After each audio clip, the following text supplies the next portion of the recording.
할렐루야. 주 예수 그리스도 이름으로 하나님 말씀 증거하겠습니다. 마태복음 7장 7절에서 11절까지 말씀을 먼저 봉독하겠습니다.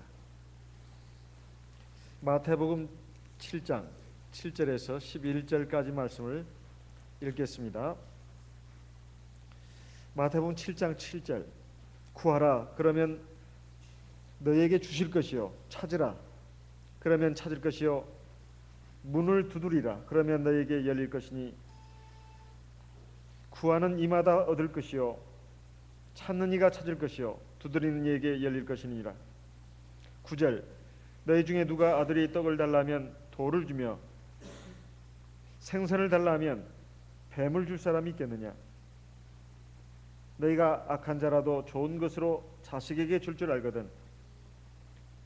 하물며 하늘에 계신 너희 아버지께서 구하는 자에게 좋은 것으로 주시지 않겠느냐? 여기까지 읽었습니다. 우리 하나님과 우리의 관계를 어떻게 표현하는가, 할 수 있는가, 여기에 대해서 보통 하나님은 아버지시고 우리는 자녀가 되고, 하나님은 남편이시고 우리는 그의 아내가 된다, 이렇게 설명을 많이 합니다만은, 아주 객관적으로 말한다면 하나님은 창조주시고 우리는 피조물입니다. 그리고 하나님은 전능자시고 우리는 유한자입니다. 하나님은 창조주로서 모든 것을 하실 수 있는 분이지만 우리는 피조물로서 우리가 할 수 있는 것이 한계가 있습니다. 우리가 우리의 생명의 수완을 더 오래 할 수 있는 것도 아니고, 그리고 우리의 건강, 이것도 내 마음대로 할 수 있는 것도 아닙니다. 뿐만 아니라 내가 가지고 있는 돈, 그리고 지혜, 지능, 재주, 능력, 이거 사람마다 다 한계가 있습니다. 그래서 하나님은 모든 것을 하실 수 있지만은 우리 사람은 모든 걸 다 할 수가 없습니다. 한계가 있다 이 말이에요. 이런 하나님께서 우리 피조물인 우리를 갖다가 당신의 자녀로 삼아주시고 당신의 아내로 삼아주셨습니다. 그리고 우리에게 그 증거로서 성령을 부어주셨습니다. 갈라디아 4장을 보게 되면 바로 그 말씀이 있지 않습니까? 갈라디아 4장 우리 같이 한번 보겠습니다. 갈라디아서 4장 6절, 갈라디아 4장 6절 같이 읽어보겠습니다. 갈라디아 4장 6절. 너희가 아들인 고로 하나님이 그 아들의 영을 우리 마음 가운데 보내사 아바 아버지라 부르게 하셨느니라. 7절. 그러므로 네가 이후로는 종이 아니요 아들이니 아들이면 하나님으로 말미암아 유업을 이을 자니라. 여기에 말씀 첫 마디가 너희가 아들인 고로 하나님이 그 아들의 영을 우리 마음 가운데 보내사 하나님을 아바 아버지라고 부를 수 있겠다, 이렇게 말씀하고 있습니다. 우리가 하나님을 아버지라고 부른다는 것, 그리고 하나님이 우리의 아버지가 되신다고 하는 것, 이 관계처럼 우리에게 가장 확실한 힘이 돼주고 그리고 보장이 돼주는 말씀이 없습니다. 그래서 오늘 주님이 우리에게 주신 말씀 가운데 맨 마지막에 하물며 하늘에 계신 너희 아버지께서 구하는 자에게 좋은 것으로 주시지 않겠느냐. 이 말씀의 그 전체적인 그 말씀의 그 요지는 그것입니다. 하나님께 기도하라는 것입니다. 하나님께 기도하라는 거예요. 그것도 우리의 소원을 가지고 하나님께 구하라는 것입니다. 거기에는 우리의 생명에 관한 것도 있을 수 있고, 건강에 관한 것도 있을 수 있고, 그리고 지혜도 있을 수가 있고, 그리고 어떤 능력도 있을 수가 있고, 또 어떤 상황 변화도 하나님 앞에 구할 수도 있는 겁니다. 지금 굉장히 어렵고 힘든 상황인데 이 난국을 타개할 수 있게 해주십시오. 그리고 적이 나를 공격해 오는데 이걸 막아낼 수 있게 해주시고 이겨낼 수 있게 해주십시오. 그리고 어떤 지금 어려운 어떤 관문을 통과해야 되는데 그 관문을 꼭 통과할 수 있도록 인도해 주십시오. 그것이 뭐 취직이든 아니면 뭐 사업이든 아니면 뭐 상급학교 진학이든 뭐 이런 기본적인 것 말고도 우리가 인생을 살아가는데 하나님 앞에서, 절대자 앞에서 구해야 될 것, 찾아야 될 것, 또 문을 두드려야 될 것이 굉장히 많습니다. 그런데 여기에 말씀에 우리 주님께서 우리에게 요구하시는 것은, 바라시는 것은 제발 너희가 하나님께 구해라, 그리고 하나님께 찾아라, 하나님 앞에서 문을 두드려라, 이것을 지금 우리에게 권하고 있는 겁니다. 근데 우리가 이걸 잘 안 하니까 하나님께서 우리 주 예수님께서 이것을 우리에게 지금 권면하고 있는 것인데, 사실 우리가 보통 우리 힘으로 하다가 안 되면 뭐 구하기도 하고, 또 우리 힘으로 찾다가 못 찾으면 하나님께 좀 찾게 해달라고 구하고, 그리고 문이 막 닫혀가지고 막 암담할 때 우리가 하는 데까지는 해보고 안 되면 하나님 앞에서 그 문을 열어달라고 이렇게 구하는 경우가 많습니다. 그런데 우리가 지금까지의 신앙의 발자취는 어떻게 됐든 간에, 그리고 우리의 삶의 여정이 어떻게 됐든 간에 한번 이 부분에 대해서 좀 점검을 해볼 필요가 있습니다.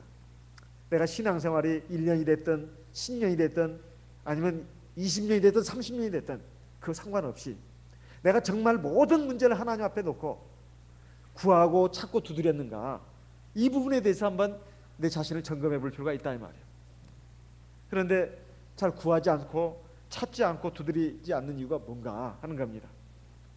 분명히 빌립보서 4장의 말씀을 보게 되면 오직 모든 일에 기도와 간구로 너희 구할 것을 감사함으로 하나님께 아뢰라, 이렇게 되어 있는데, 정말 우리가 오직 모든 일에 기도와 간구로 하나님께 아뢰고 있는가 하는 겁니다. 못하고 있다면 그 이유는 뭘까요?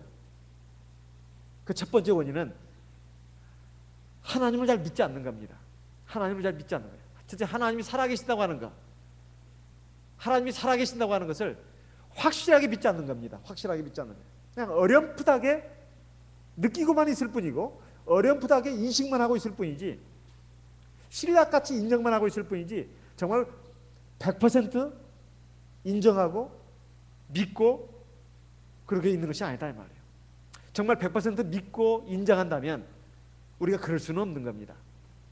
막 하다가 안 되면 한번 답답하니까 기도해보고, 찾다가 못 찾으면 이거 정말 너무 힘드니까 하나님께 좀 찾게 해달라고 구하고, 그리고 너무 답답해서 정말 너무 절망 같은 그 상황 앞에서 문을 두드리고, 이런 것이 아니라 정말 우리가 모든 일에 있어서 하나님을 경외하고 의지하면서 기도하기에 힘쓴다는 그런 말씀입니다.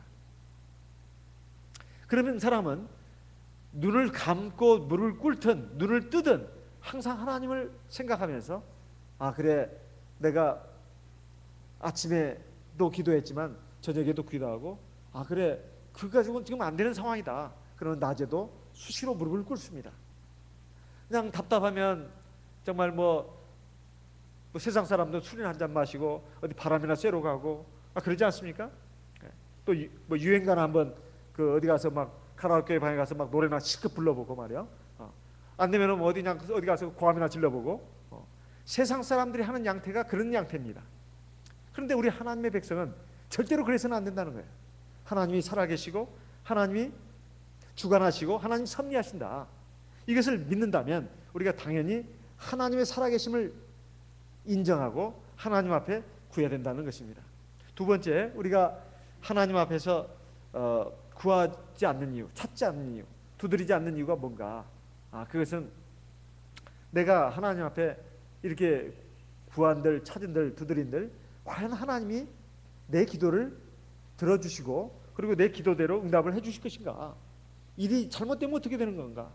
그리고 하나님은 너무 멀리 있고 아무 소리도 없고, 그리고 어떤 촉감도 없습니다. 그러다 보니까 뭐 하나님이 내 기도를 들으신다는 것에 대한 확신도 없을 뿐만 아니라 내가 지금 기도하는 이 내용대로 기도하는 것이 마치 꼭 그 물질적인 것을 구하는 것 같고 육신적인 것을 구하는 것 같고 또 내 욕심대로만 구하는 것 같고, 하나님의 말씀 같다고는 너무나 거리가 멀고 동떨어지고, 그래서 이렇게 구하는 자체도 참 창피할 뿐만 아니라 또 하나님의 거룩하신 하나님의 뜻과는 너무나 거리가 멀기 때문에 이런 거 가지고 하나님을 귀찮게 하고 싶지 않고, 이런 거 가지고 기도하는 것이 참 별 아름답지 못하다, 이렇게 생각해가지고 하나님께 구하지 않는 경우도 있습니다. 그러니까 하나님의 말씀과 뜻하고 내 생각, 내 욕심하고 이게 충돌이 되기 때문에 내가 참 구하기 어렵다. 이게 두 번째 이유고, 세 번째는 내가 하나님 앞에 기도해가지고 꼭 내가 바라는 대로 될 것이냐, 내가 바라는 대로 될 것이냐, 어쩌면 나를 더 힘들게 하고 나를 어렵게 하고 나에게 손해되는 일로 하나님이 이끌어 가시는 것이 아닌가. 왜냐하면 하나님은 높은 곳에 계시고 나는 저 밑바닥에 있는 사람이니까, 내가 하나님 앞에 구한다고 하는 것은 사실은 내가 볼 때는 굉장히 좋은 건데 하나님이 보실 때는 그건 아니다 해가지고 나에게 안 좋은 것을 주시려고 그런 것이 아니냐, 이런 그 생각을 할 수가 있다는 것입니다. 그래서 여기에 말씀 가운데 보면 9절에 너희 중에 누가 아들이 떡을 달라면 돌을 주며, 돌이 뭘까요? 돌은 쓸모없는 것이지 않습니까? 떡은 먹을 수 있는 것이지만 돌은 먹을 수 있는 게 아니잖아요. 쓸모가 없는 겁니다. 쓸모없는 걸 주지 않겠느냐. 그 다음에 생선을 달라면 뱀을 줄 사람이 있겠느냐. 생선은 우리의 음식 가운데 우리가 먹고 싶어하는 그런 좋은 것인데, 뱀은 이건 참 위험한 것 아니겠습니까? 위험하고 해로운 것입니다. 위험하고 해로운 것이에요. 그러니까 내가 하나님 앞에 뭘 좋은 걸 달라고 하는데 하나님 나에게 위험하고 해로운 걸 주지 않겠는가, 이런 그 생각을 하지 말라는 뜻입니다. 11절에 우리 인간관계를 통해서 말씀하시는 것이 너희가 비록 악한 사람이라 할지라도 자식에게 좋은 걸 주지 않겠느냐. 얼마 전에 제가 신문을 보다가 요즘 우리 한국의 결혼 문화에 대해서 특집 기사로 실어놓은 걸 봤습니다. 요즘에 젊은 사람들 결혼하기 굉장히 힘들고, 그리고 부모네들도 참 자식들 결혼시키기가 힘들다. 그것이 뭔가? 바로 우리의 잘못된 결혼 문화 때문에 그렇다. 그러면서 막 예단 관계, 혼수 관계, 그걸 이제 언급해 놨더라고요.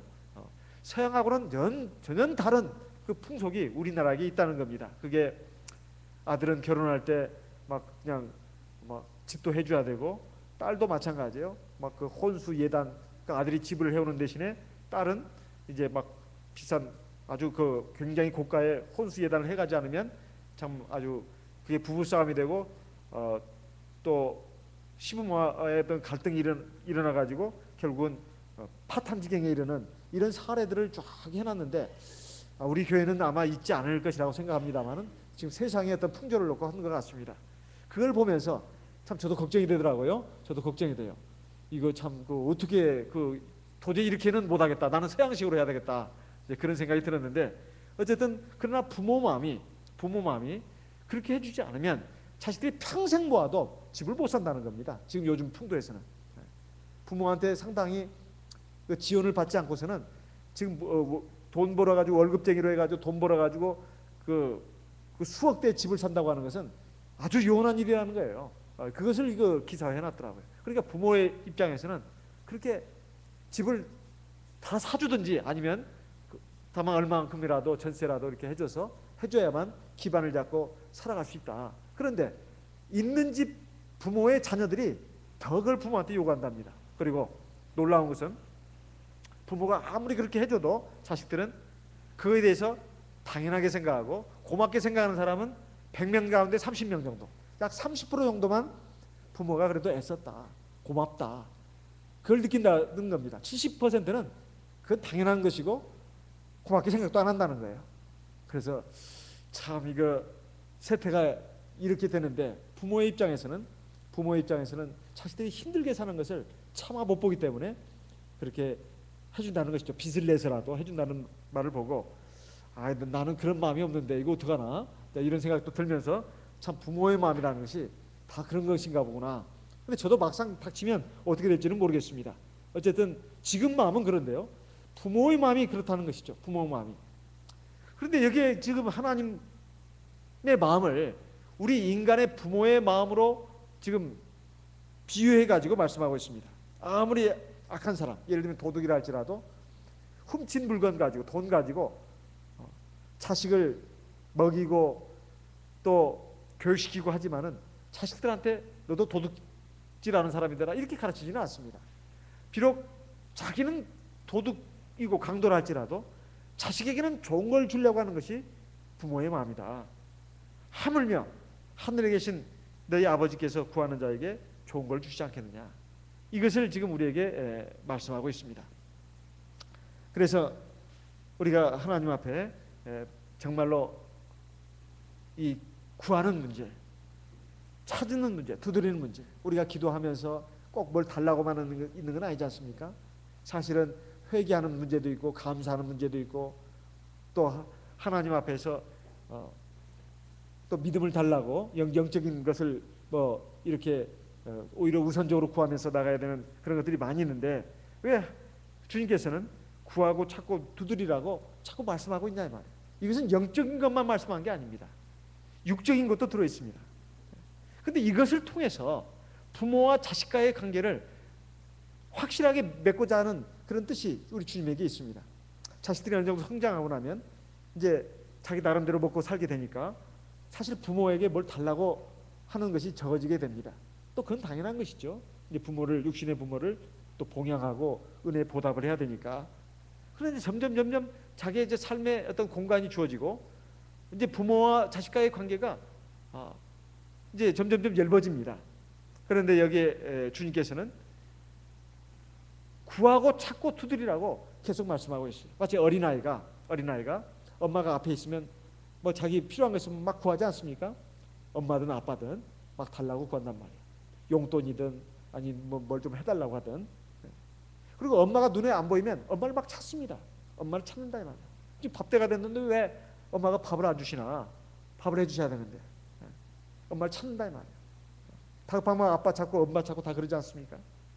그리고 엄마 아빠가 이제 뭐 문을 닫고 이제 방에 들어가면 이제 뭐 화가 나서 들어갔던 이제 뭐 아주 엄하게 이제 나를 이제 야단친다고 들어가셨던 어쨌든 막 그 야단을 치실 때 이제 문을 딱 닫고 이제 일정 기간 시간 동안 안 보려고 이렇게 할 때 그 자녀는 문을 두드리면서 문을 열어달라고 이렇게 하면서 애타게 하지 않습니까? 그 어린아이들의 심정은 엄마 아빠가 절대적인 존재입니다. 엄마 아빠가 절대적인 존재예요. 그러니까 지금 여기에서 구하고 찾고 두드리라는 것은 어린아이가 절대 의존적인 그런 부모에 대해서 하는 것처럼 그렇게 하라는 뜻입니다. 그렇게 하라는 뜻이에요. 우리 하나님의 백성들이 하나님에 대해서 마치 어린아이가 엄마 아빠에게 절대적으로 의존하는 것처럼 그래서 막 구하고 찾고 두드리는 것처럼 그렇게 하라는 뜻이에요. 우리가 다 큰 사람인 것처럼 내가 무엇이든지 할 수 있는 사람인 것처럼 그렇게 하지 말고 오직 모든 일에 구하고 찾고 두드리라는 뜻입니다. 이것이 바로 우리 주님이 참 하나님으로서 사람의 몸을 입고 이 땅에 오셔가지고 우리에게 하나님과의 관계를 바르게 맺어주기 위한 그런 의도라고 말할 수 있습니다. 이것은 사실은 하나님을 위해서가 아니라 우리를 위해서입니다. 나 자신을 위해서예요. 그런데 이렇게 구하는 데 있어서 정말 필요한 것이 뭔가? 진짜 믿음으로 구해야 된다는 것입니다. 믿음으로 구해야 된다는 것. 믿음이 있어야 된다는 것입니다.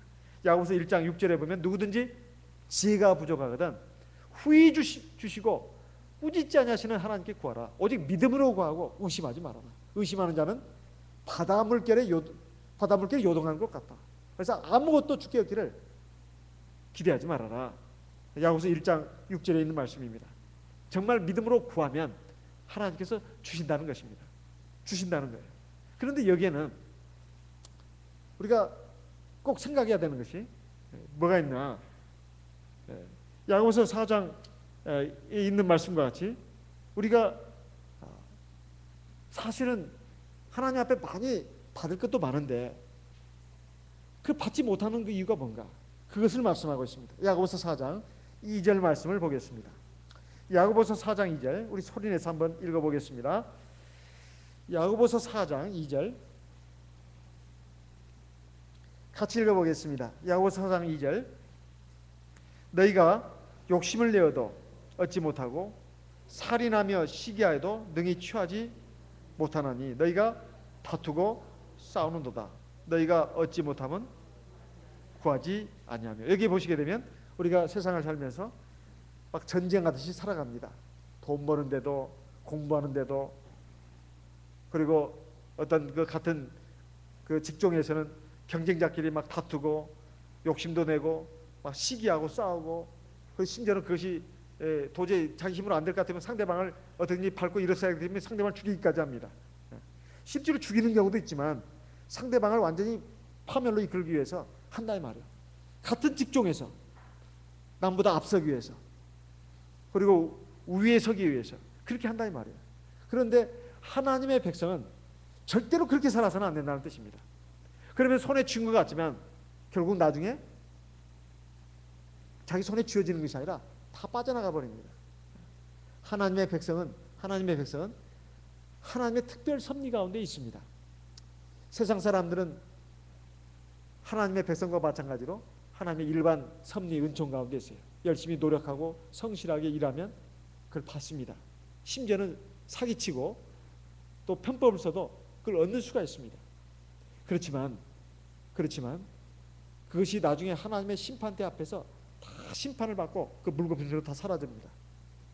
그런데 하나님의 백성들은 말입니다, 일반 세상 사람처럼 뭐 신앙으로 살지 않고 그냥 성실하게 열심히 살면 된다, 그리고 또 뭐 남을 미워하고 시기 질투하고 또 남을 해치고 남을 쓰러뜨리고 짓밟고 그렇게 해가지고 내가 뭘 얻고 성공하고 이런 것 같아도 하나님이 절대로 그것을 허락하지 않는다는 뜻입니다. 왜냐하면 하나님의 백성이기 때문에 그렇습니다.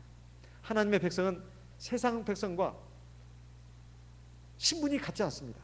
세상 사람들은 세상이 전부기 때문에 자기 하고 싶은 대로 하나님이 그 상실한 마음대로 내버려 두십니다.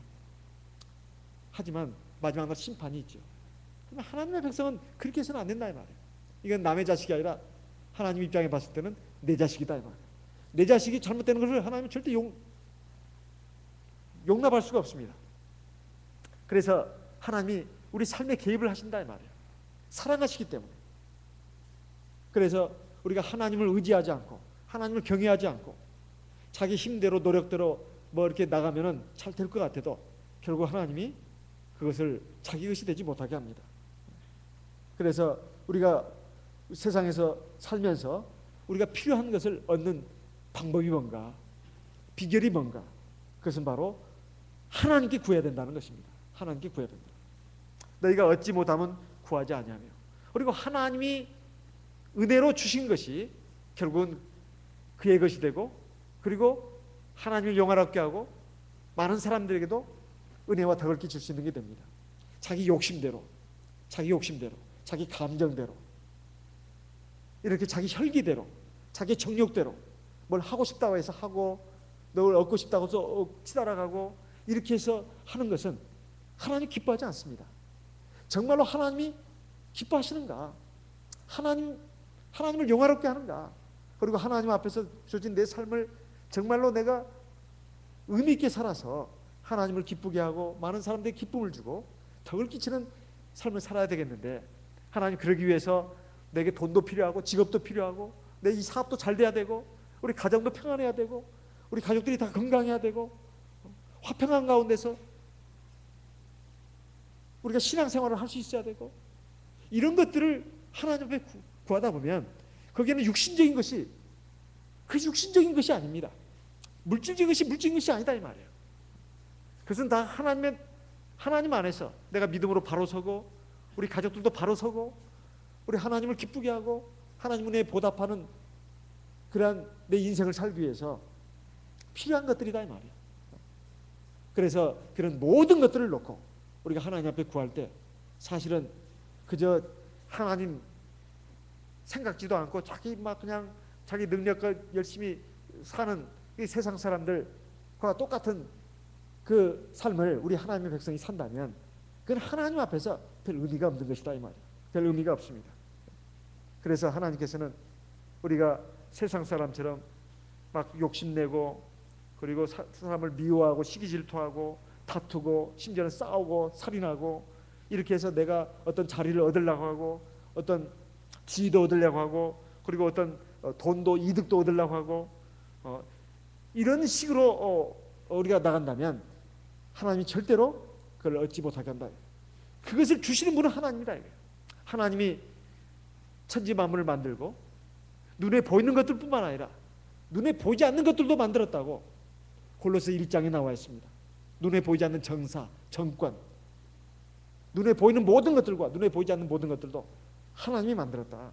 그러니까 우리가 하나님 앞에서 만약에 어떤 것이 내게 필요하다 할 것 같으면 내가 하나님께 구해야 된다는 겁니다. 그리고 그 안에서 내가 성실하게 노력을 하면 되는 것입니다. 우리가 이렇게 나갈 때 우리 마음은 평안해질 수가 있습니다. 평안해질 수가 있어요. 그래서 2달란트 받은 사람이 5달란트 받은 사람을 놓고 열등감 느낄 필요도 없고 시기질투할 이유도 없어요. 그냥 나는 나대로 행복한 것입니다. 나는 나대로 행복한 거예요. 우리 한국 사람들이 행복하지 못하는 이유를 이제 어느 대학 교수가 나와가지고 설명했는데 남과 비교하기 때문이다. 남과 비교하기 때문이다. 남과 비교하면서 자꾸 열등감 가지고 또 심지어는 시기 질투가 일어나고 경쟁심이 일어난다 이 말이에요. 우리 차들도 한번 보자 이 말이에요. 절대 그렇지 않잖냐. 트럭도 있지만은 버스도 있고 그리고 대형차도 있지만 소형차도 있잖아요. 다 그 용도에 맞게끔 차들이 있는 것인데 근데 그 차들은 그 소형차가 대형차를 시기 질투하냐 이 말이에요. 또 대형차가 소형차에 대해서 막 우쭐을 하고 그 교만하고 우월감 갖냐 이 말입니다. 소형차도 있어야 하고 대형차도 있어야 됩니다. 중형차도 있어야 합니다. 다 필요한 것입니다. 그래서 절대로 차들이 다 다양하게 있어야 되는 것처럼 사람도 마찬가지다. 그래서 절대로 자기 자신에 대해서 남에 대해서 절대로 시기질투해서는 안 된다. 이런 그 비교해서는 안 된다. 비교하면 행복감을 못 누린다. 이렇게 되어 있습니다. 어쨌든 하나님이 주관하시고 하나님의 섭리 가운데서 나를 이 세상에 내보내셨기 때문에 나는 내 삶의 본분만 담으면 된다. 이렇게 생각을 해야 내가 마음에 진정한 평안이 오고 행복을 느끼고 또 그게 하나님이 원하시는 것입니다. 그리고 그렇게 산다 해서 불행한 것이 아니다 이 말. 어떤 분이 최근에 어떤 책을 쓰면서 지금 요즘 뭐 베스트셀러가 되고 있는데요. 그분이 잘 나가는 세상 그 직장을 버리고 이제 그 위험성이 많은 이런 그 업계로 나와가지고 사업을 하게 되었습니다. 그러다 보니까 월급날 되면 지금 직원들 월급도 줘야 되고, 근데 어느 날 보니까 이제 그 수지 타산을 한 달 수입을 맞춰야 되는데 자기가 10원짜리 100원짜리를 세면서 그게 안 맞아가지고 밤에 세고 있는 모습을 보면서 내가 지금 뭔 짓을 하고 있나. 내 동기들은 지금 사회에서 지금 아주 잘 나가고 있는데 그걸 보니까 막 그 절망의 낭떠로 떨어져가지고 3일 동안 헤맸다고 합니다. 그러다가 내가 이게 잘못 생각했다. 걔네들은 걔네들이고 나는 나다. 그리고 내가 지금까지 살아온 삶의 그 팔자취를 볼 때 나는 잘못 살아온 게 아니야. 나는 정말로 올바른 길을 걸어왔고 가치 있는 길을 걸어왔어. 그러니까 절대 나는 잘못된 손해보는 인생을 산 게 아니야. 그리고 앞으로의 인생도 마찬가지야. 절대로 내 위에 있는 사람들을 보고 내가 비교하면서 낙담하거나 절망할 필요도 없고, 나보다 못한 사람들이 세상에 얼마나 많은가. 그리고 내가 이 정도까지 위치한 것도 참 감사하지 않는가. 그러면서 하나님께 감사해야 된다는 그런 마음을 저에게 이렇게 심어줬습니다. 우리도 마찬가지입니다. 우리가 하나님 앞에서 정말로 무엇이든지 구하고 또 하나님이 나에게 주시는 것을 감사함으로 누리면서 살 때 행복을 누릴 수가 있습니다. 그런데 우리는 문제는 그것을 쥐고 있는 분이 하나님이라는 생각을 어렴풋이 알면서도 그걸 실제 우리의 믿음의 행위에서 인정하지 않는다는 뜻입니다. 우리 실제 믿음의 행위에서 인정하지 않는다는 것은 뭘까요? 바로 그것을 놓고 기도하지 않는다는 뜻입니다. 기도하지 않는다는 뜻이에요. 정말로 구하고 찾고 두드려야 되는데 그러지 않는다는 뜻입니다. 그렇다 해서 모든 것을 우리에게 다 주신다는 것은 아닙니다. 3절에 보게 되면 전제 조건이 있습니다. 구하여도 받지 못하면 정욕으로 쓰려고 잘못 구합니다. 하나님의 말씀과 뜻대로 우리가 구할 때 하나님이 우리에게 주신다는 것입니다. 요한일서 5장 14절, 우리 잘 아는 말씀이지만 우리 같이 한번 보겠습니다. 요한일서 5장 14절 우리 같이 한번 읽어보겠습니다. 요한일서 5장 14절 그를 향하여 우리의 가진 바 담대한 것이 이것이니 그의 뜻대로 무엇을 구하면 들으십니다. 요한 1서 5장 14절 금방 읽었습니다. 그를 향하여 우리의 가진 바 담대한 것이 이것이니 그의 뜻대로 무엇을 구하면 들으십니다. 그러면 하나님의 뜻이 뭘까? 하나님의 뜻이 뭘까? 참 굉장히 참 의문스러울 수밖에 없습니다. 여기에 대해서 요한복음 15장 7절에 이렇게 말씀하고 있습니다. 요한복음 15장 7절 우리 같이 읽어보겠습니다. 요한복음 15장 7절. 요한복음 15장 7절. 우리 같이 읽겠습니다. 너희가 내 안에 거하고 내 말이 너희 안에 거하면 무엇이든지 원하는 대로 구하라. 그리하면 이루리라. 자, 여기에 중요한 두 가지를 말씀하고 있는데요. 첫째, 너희가 내 안에 거해야 된다. 이 말씀은 우리가 하나님 믿는 신앙 안에 있어야 된다는 뜻입니다. 내가 항상 하나님을 의식하고 하나님 지켜보시고 하나님이 섭리하시고 하나님 나중에 다 심판하신다. 이것을 항상 의식하고 있어야 된다. 눈을 뜨고 있어도 하나님 계신다. 하나님 보고 계신다. 하나님 우리 이 가운데 계신다. 이것을 의식하고 행하는 사람은 믿음으로 생각을 하고 믿음으로 판단합니다. 두 번째, 내 말이 너희 안에 거해야 된다. 이렇게 되어 있습니다. 하나님의 말씀이 내 안에 있어야 된다는 거예요. 그것이 나에게 무엇이 옳고 그르고 무엇이 선하고 악하고 무엇이 하나님 보시기에 기뻐하실 만하고 하나님이 진노하실 것인가, 이것이 그 기준이 하나님의 말씀입니다. 하나님의 말씀은 옳고 그른 것을 분별하게 해줍니다. 내가 옳다고 해서 옳은 것이 되는 게 아닙니다. 세상 사람이 옳다 해서 옳은 것이 되는 게 아니에요. 하나님의 말씀이 이게 옳다, 그게 옳은 것입니다. 하나님 말씀이 그게 옳은 것이 아니다 그러면 옳지 않은 거예요. 그게 뭘까요? 첫째는 하나님을 인정하는 겁니다. 하나님의 그 말씀과 뜻이 성경 66권을 통해서 들어있습니다. 그래서 하나님의 말씀은 첫째는 신앙에 관한 책이기도 하지만 우리에게 선과 악을 분별해 가지고 선의 길로 갈 수 있도록 비주는 나침반 역할을 하는 것이고 등대 역할을 하는 것이고 등불 역할을 하는 것입니다. 그리고 뭐가 의이고 뭐가 불의인가, 뭐가 선이고 악인가, 이런 것들을 우리에게 가르쳐주는 말씀이다.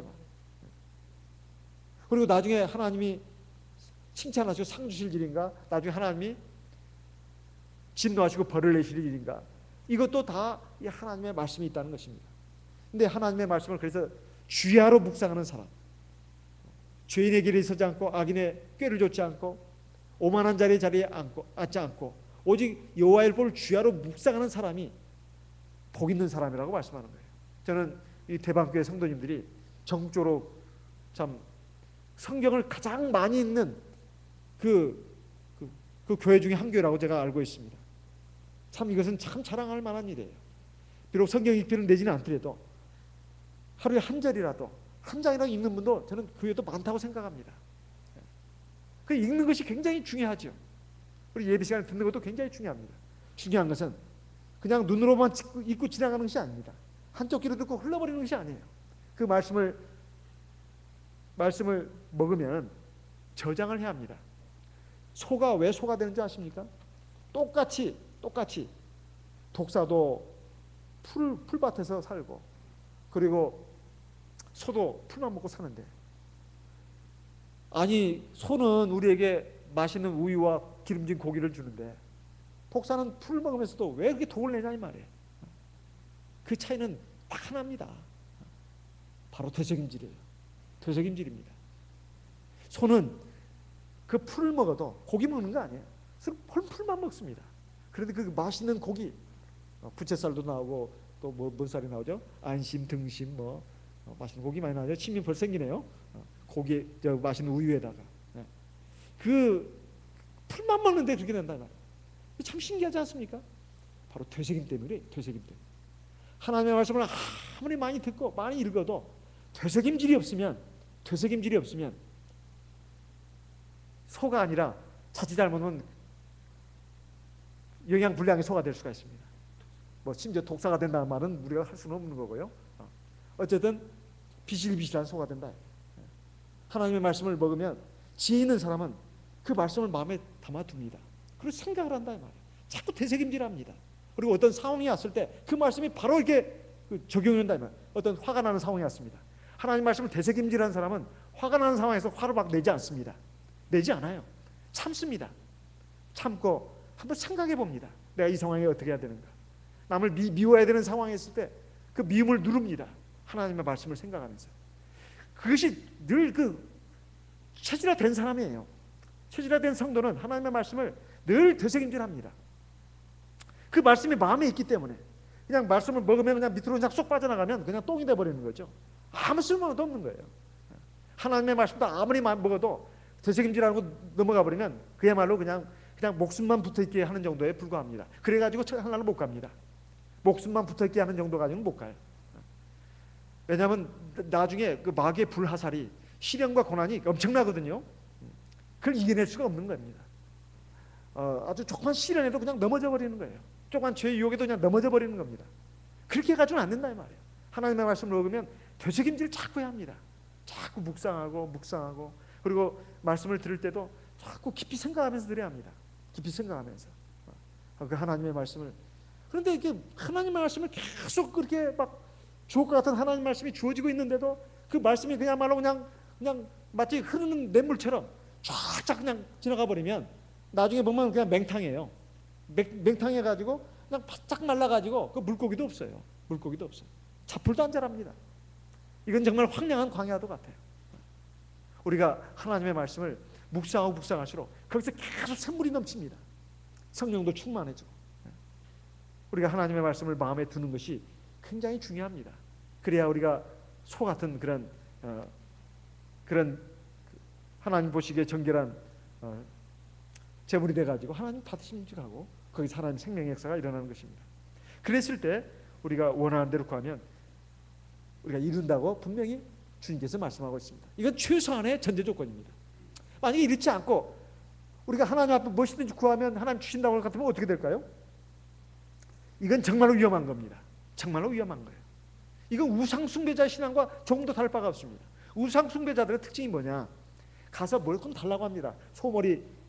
돼지머리 받쳐놓고 거기다 돈 집어넣고 자 이거 먹고 떨어지시오. 당신 신은 내 소원대로 이번에 사업 잘 되게 해주시고 이번에 아들 낳게 해주시고 이번에 뭐 시험에 되게 해주시고 뭐 되게 해주시오. 자기 요구 조건만 내려주고 내가 신의 뜻에 맞게 뭘 내가 해야 되겠다, 어떤 사람이 되겠다, 이게 없어요.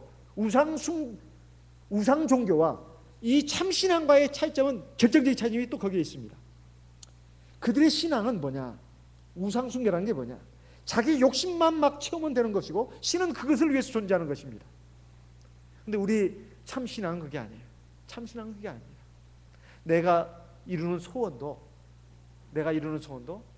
내가 절대적으로 의지하는 그 신의 뜻에 맞게 됐을 때 나에게도 진정으로 좋은 것입니다. 나에게도 진정으로 좋은 거예요.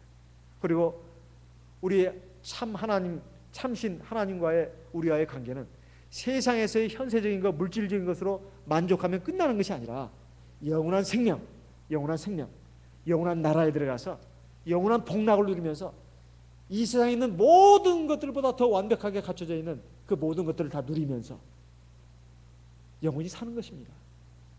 그것을 위해서 하나님께서 우리를 불러주셨고 우리를 자기 백성으로 자기 자녀로 삼아주셨다 이 말이에요. 그래서 우리 주님께서 구하라 찾으라 두드리라 하면서 너희가 내 안에 거하고 내 말이 너희 안에 거하면 너희가 무엇이든지 원하는 대로 구해라. 그러면 주실 것이다. 이렇게 말씀하고 있습니다. 그렇지만은 우리가 염려하지 않아도 되는 것이 있습니다. 왜 그런가? 바로 우리에게 성령을 주셨다는 겁니다. 항상 강조하는 것이지만 성령은 보혜사입니다. 우리 연약한 걸 도와줘요. 그 연약한 것은 어떻게 도와주시냐? 기도를 통해서 도와주신다 말이에요. 그래서 로마서 8장에 있는 말씀이 우리가 마땅히 빌 바를 알지 못하나 성령이 말할 수 없는 탄식으로 우리를 위하여 친히 간구하신다고 되어 있습니다. 그런즉 성령도 우리 연약함을 도우시나니 우리가 마땅히 빌 바를 알지 못하나 성령이 말할 수 없는 탄식으로 우리 위하여 친히 간구하시느니라. 하나님의 마음을 아시는 분이 하나님의 뜻을 안다고 분명히 말씀하고 있습니다. 그래서 성령이 우리를 위해서 기도를 해주기 때문에 내가 이것만 갖추면 됩니다. 그래, 믿음을 갖자. 그리고 모든 일에 내가 기도와 간구로 나가자. 내가 이것은 기도할 것, 이건 기도하지 않을 것, 그렇게 가리지 말고, 또 내가 하다가 안 되면 다급하니까 구하고, 그거 버리고 오직 모든 일에 기도와 간구를 해야 되겠다는 이 원칙을 확고하게 세우고 그걸 실행에 옮겨야 합니다. 그리고 두 번째, 기도를 막상 하려고 보니까 굉장히 답답합니다. 눈도 감아야 되고, 그리고 기도를 하려고 치면은 이게 하나님 말씀에 맞는지 뜻에 맞는지 모르겠고, 또 듣는지 안 듣는지도 모르겠는데, 그것도 걱정하지 않아야 될 것이 뭡니까? 우리가 성령으로 기도할 때 분명히 입에서 방언기도가 나오지 않습니까? 이것은 성령이 나를 위해서 지금 기도해 주는 겁니다. 그러니까 내가 지금 기도를 하고 있어도, 어설픈 믿음으로 어설픈 것을 구하고 있어도 하나님의 성령이 나를 위해서 완벽한 기도를 드려주고 있다 이거예요. 그걸 믿으라는 겁니다. 그걸 믿고 맡기다 보면 내 마음속의 어설픈 기도도 바로잡혀져 갑니다. 바로잡혀져 가요. 설령 내가 죽는 날까지 100점이 될 수는 없을지도 모릅니다. 내 기도가, 내 마음으로 하는 기도가 하나님 보시기에 100점이 안 될 수도 있습니다. 내 마음 상태라든가 내 영수 상태로 봐서, 내 믿음의 상태로 봐서 하나님 보시기에 100점이 아닐 수도 있어요. 그래도 걱정할 필요가 없습니다. 그래서 하나님이 나에게 성령을 주신 것이니까, 내 연약함을 도와주기 위해서. 그래서 내가 부족함에도 불구하고, 내가 믿음도 부족하고, 내 육신도 연약하고, 내 영수도 부족함에도 불구하고 하나님은 나를 사랑하셔가지고 그 귀한 하나님의 영을 내 안에 부어주셨고 내 안에 거하십니다. 우리는 그 성령을 의지해서 기도하면 된다는 거예요. 그 하나님 우리에게 주신 특권 아니냐 이 말이에요. 그러니 뭘 걱정할 것이냐 이 말입니다. 중요한 것은 우리의 믿음입니다. 다시 원점으로 돌아가서 우리가 믿음이 없기 때문에 기도하지 않는 것이고, 기도에서 뭐가 달라지느냐 이렇게 생각하면서 하니까 문제인 것입니다. 두 번째, 이제 세 번째로 우리가 생각해야 할 것은, 구하고 찾고 두드린다 해서 당장 주신다는 말씀은 없습니다. 당장 주신다는 말씀이 없어요. 그 주시는 그 시기에 대해서는 하나님의 주권에 있습니다. 당장 주실 수도 있지만 시간을 두고 주실 수도 있어요. 우리가 잘 생각해 보면 우리가 귀하고 아름다운 것일수록 사실상 시간이 많이 걸립니다. 우리가 농부의 그걸 예를 보면 우리가 살아가는 이치 속에서 많은 걸 깨달을 수가 있습니다. 농부가 뭐 하다못해 밭에 무슨 채소를 씨앗을 뿌리도록 그렇습니다. 최소한 몇 주가 지나야 됐지 않습니까? 그리고 농작물은 말할 것도 없습니다. 몇 달이 지나야 합니다. 몇 달이 지나야 돼요. 그리고 과일나무 같은 경우는 몇 년이 지나야 되는 경우도 있습니다. 귀한 것일수록 시간이 필요하다 이 말이에요. 귀하고 참 아름다운 것일수록 시간이 필요합니다. 하나님이 나에게 꼭 주셔야 될 것, 근데 그것이 정말 귀하고 아름다운 것일수록 시간이 필요한 것들이 참 많습니다. 그것이 많아요. 사람마다 다 공통적인 것도 있고 좀 차이가 있는 것도 있습니다. 그런 것에 대해서 좀 기도 한두 번 해보고 에이 하나님이 안 들으시는 것 같아 하고 팽개쳐버리고 그러면 될까요? 안 될까요? 안 되는 것입니다. 귀하고 아름다운 것일수록, 그리고 절실한 소원일수록 시간을 가지고 인내를 가지고 기도해야 합니다. 그래서 야고보서 5장에 보면 너희가 농부의 인내를 배우라고 말씀하고 있습니다. 너희가 욥의 인내를 듣지 않았느냐. 그러면서 야고보서 5장에 그 말씀을 하고 있습니다. 그 말씀 읽고 우리 기도하겠습니다. 야고보서 5장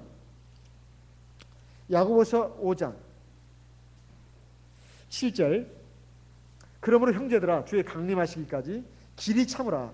보라, 농부가 땅에서 나는 귀한 열매를 바라고 길이 참아 이른 비와 늦은 비를 기다리나니 너희도 길이 참고 마음을 굳게 하라. 주의 강림이 가까우십니다. 11절 같이 읽겠습니다. 11절, 보라 인내하는 자를 우리가 복되다 하나니 너희가 욥의 인내를 들었고 주께서 주신 결말을 보았거니와 주는 가장 자비하시고 긍휼히 여기시는 자신이라. 그래서 19절에 보면 형제들아 서로 원망하지 말라 이 말씀도 있습니다. 그리해야 심판을 면하리라. 보라, 심판자가 문 밖에 서 계십니다. 세상을 살면서 억울한 일, 원통한 일이 있더라도, 슬픈 일, 괴로운 일이 있더라도 그거 믿음으로 참고 견뎌야 합니다. 왜냐하면 그게 결론이 아니거든요. 결론이 아니다 이 말이에요. 결론은 뒤에 있습니다. 심판자 하나님이 계신다는 것을 믿는다면 우리가 세상을 살면서 인간적인 생각으로 안달하고 걱정하고 분노하고 또는 미워하고 원망하고 이렇게 해서는 안 된다는 것입니다. 우리가 정말 하나님을 믿고 의지하면서 하나님 앞에서 믿음으로 기도하고 또 인내하면서 하나님 말씀 순종해 나가면 하나님이 반드시 그 귀하고 아름다운 것을 반드시 주시다는 것입니다. 이것이 하나님의 말씀이고 약속입니다. 이것을 믿음으로 우리가 받아서 우리 하나님께 영광을 돌리는 그러한 그 날들을 다 체험하시기를 바랍니다. 우리 다 같이 기도하겠습니다. 하나님께 감사하고 이 귀한 말씀 주신 것 감사하고 또 그 말씀대로 행하지 못한 부분에 대해서 우리가 회개해야 되겠습니다. 또 하나님 그러한 믿음을 가지고 우리가 모든 면에 있어서 구하고 찾고 두드리고 하나님의 때를 기다리면서 하나님 앞에서 우리가 믿음으로 하나님 말씀에 따라서 사는 제가 될 수 있도록 인도하여 주시옵소서. 우리 다 같이 하나님께 기도하겠습니다. 다 같이 기도하겠습니다.